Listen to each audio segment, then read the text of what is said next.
മനോഹരമായ താഴ്വരയിൽ അത്ഭുത കണ്ണാടിയുമായി നടക്കുന്ന ഒരു കൊച്ചു പെൺകുട്ടിയായിരുന്നു നൂറ.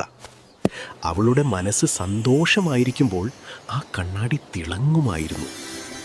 ഒരു ദിവസം കളിക്കുന്നതിനിടയിൽ നൂറയുടെ കൈ തട്ടി ഉമ്മയുടെ പ്രിയപ്പെട്ട നീലഭരണി താഴെ വീണ് പൊട്ടി. പേടി കാരണം അവൾ ആ കഷ്ണങ്ങൾ മേശയുടെ അടിയിൽ ഒളിപ്പിച്ചു വെച്ചു. അന്ന് തൊട്ട് നൂറയുടെ അത്ഭുത കണ്ണാടി മങ്ങാൻ തുടങ്ങി. കള്ളം പറഞ്ഞതിനാൽ അവളുടെ മനസ്സ് അസ്വസ്ഥമായിരുന്നു. പെട്ടെന്നാണ് ജനാലയ്ക്കൽ ഇൽമു പക്ഷി പ്രത്യക്ഷപ്പെട്ടത്. പക്ഷി അവളോട് പറഞ്ഞു, നൂറ, സത്യം പറയുന്നത് ഹൃദയത്തിലെ വെളിച്ചമാണ്. നീ സത്യം പറയുമ്പോൾ ഈ കണ്ണാടി വീണ്ടും തിളങ്ങും. പക്ഷി നൽകിയ ധൈര്യവുമായി നൂറ ഉമ്മയുടെ അടുത്തെത്തി കാര്യങ്ങൾ തുറന്നു പറഞ്ഞു. ഉമ്മ, എന്നോട് ക്ഷമിക്കണം, ഞാനാണ് ആ പാത്രം ഉടച്ചത്.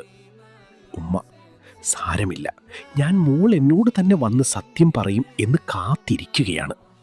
അവൾ തെറ്റുവന്നു പറഞ്ഞത് ഉമ്മാക്ക് വളരെയധികം സന്തോഷമായി.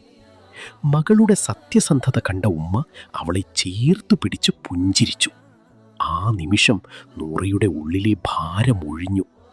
അന്നു മുതൽ അവളുടെ അത്ഭുത കണ്ണാടി എന്നത്തേക്കാളും ശക്തിയായി വീണ്ടും പ്രകാശിക്കാൻ തുടങ്ങി.